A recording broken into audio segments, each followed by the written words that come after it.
The regulatory landscape around climate policy is shifting, and many agencies are left with outdated tools to manage modern risks. The Federation of American Scientists Center for Regulatory Ingenuity hopes to give them a clearer path, offering practical guidance, partnerships, and support for innovative approaches. We'll talk through that mission with Dr. Hannah Safford, Associate Director of Climate and Environment at FAS. Dr. Safford, thank you so much for joining me. I'm so happy to be here, Terry. Thank you. I'm excited to talk about this new center at the Federation of American Scientists, the Center for Regulatory Ingenuity. Although I have to say, when I first hear the title, it sounds a little bit like an oxymoron. People don't usually put regulation and ingenuity together. So start off by telling us a little bit about FAS's vision for this center.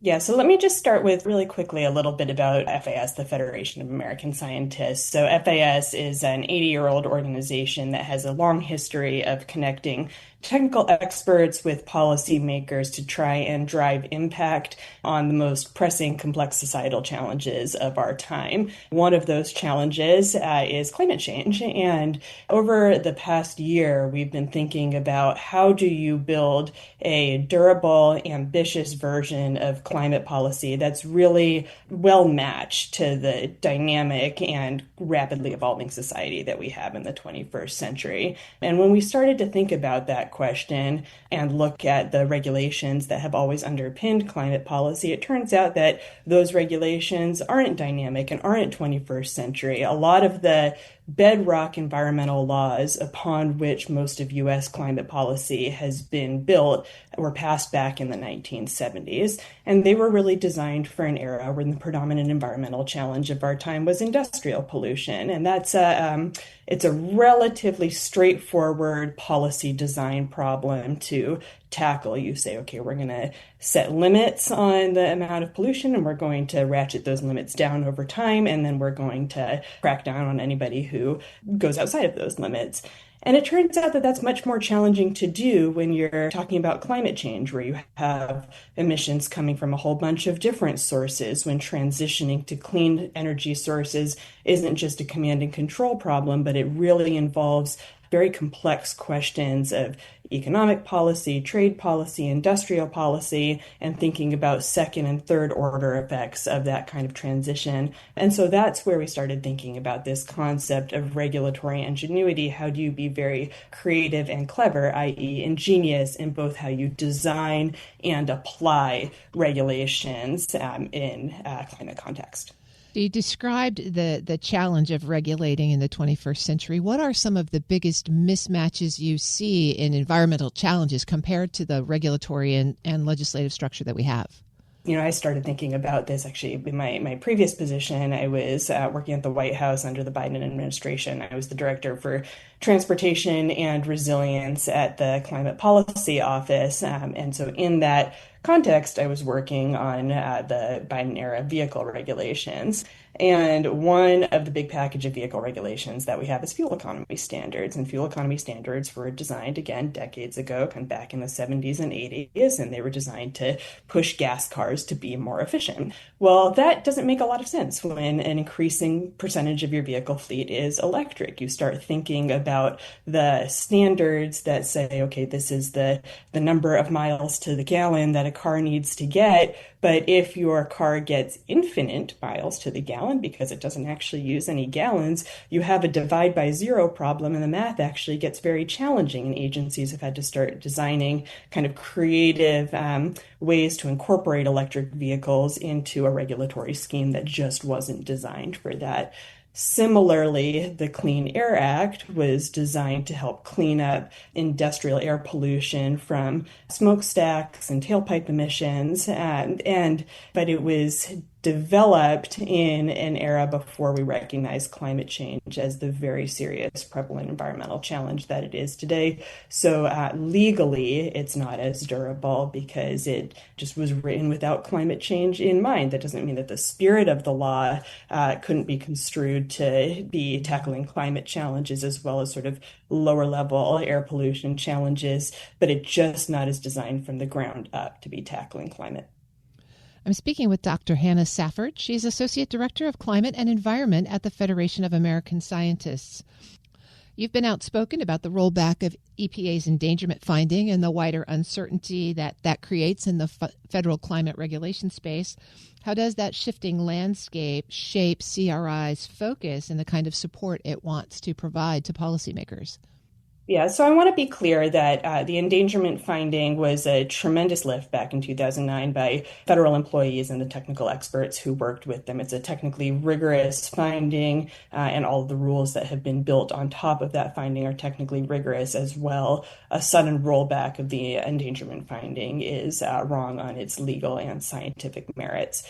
With that said, endangerment, the Clean Air Act is one tool in the climate policy toolbox. And it turns out that as clean technologies have become increasingly affordable, commercial, and high performing, we now have access to a lot of other tools as well as regulatory tools that can help drive forward deployment of those technologies in a rapid and equitable way. So take zero emission trucks as one example. Maybe I'll use the example of California, which has been a leader on driving deployment of zero emission trucks. The traditional approach has been to say, okay, here's going to be the number of trucks that are zero emission that manufacturers need to sell every year, and we're going to sort of track that over time.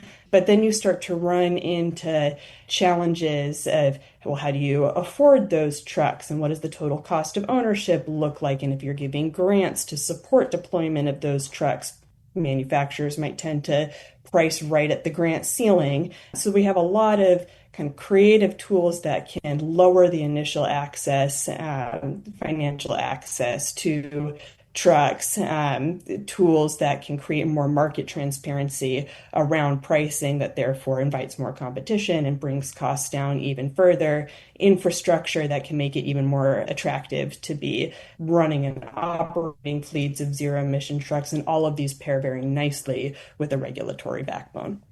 That example kind of leads me into my next question. CRI is pitched as this place for big ideas, but also as a bridge between policy design and real-world implementation. So how does that architecture drive the kind of work that you do and the people that you engage and the products that you generate?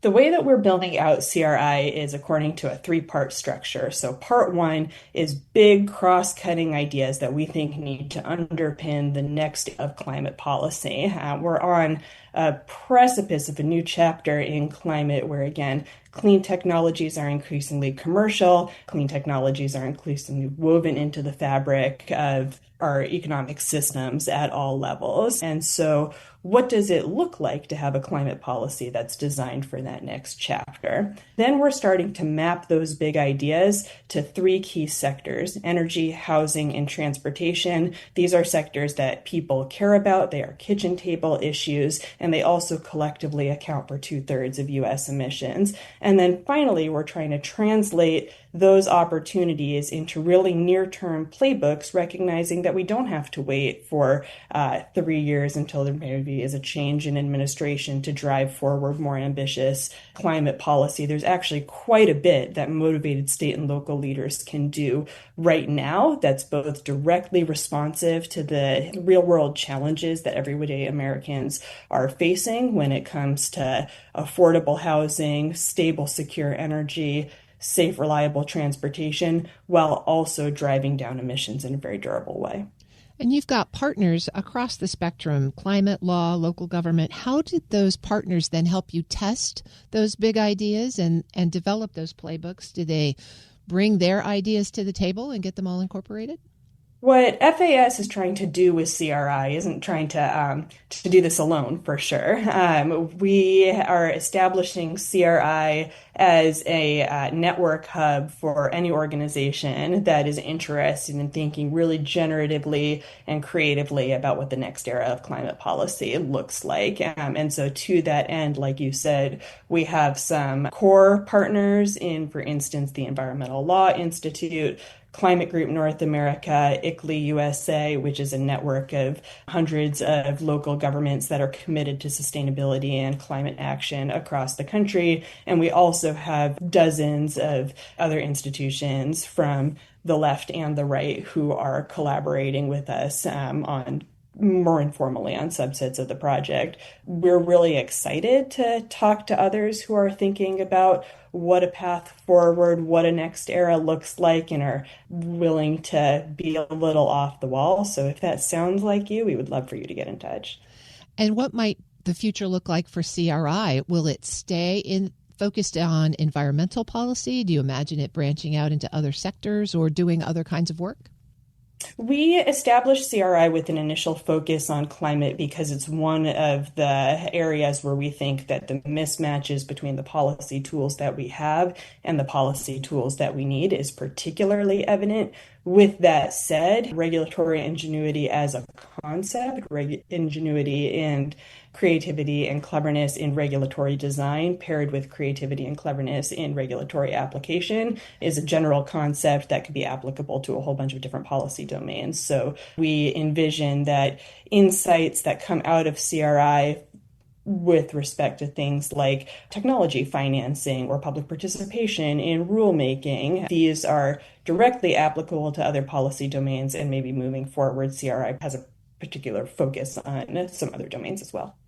I've been speaking with Dr. Hannah Safford. She's Associate Director of Climate and Environment at the Federation of American Scientists. Thanks so much for joining me today. Thank you very much, Terry. We'll post this interview at federalnewsnetwork.com/Federal Drive. Subscribe to the Federal Drive wherever you get your podcasts.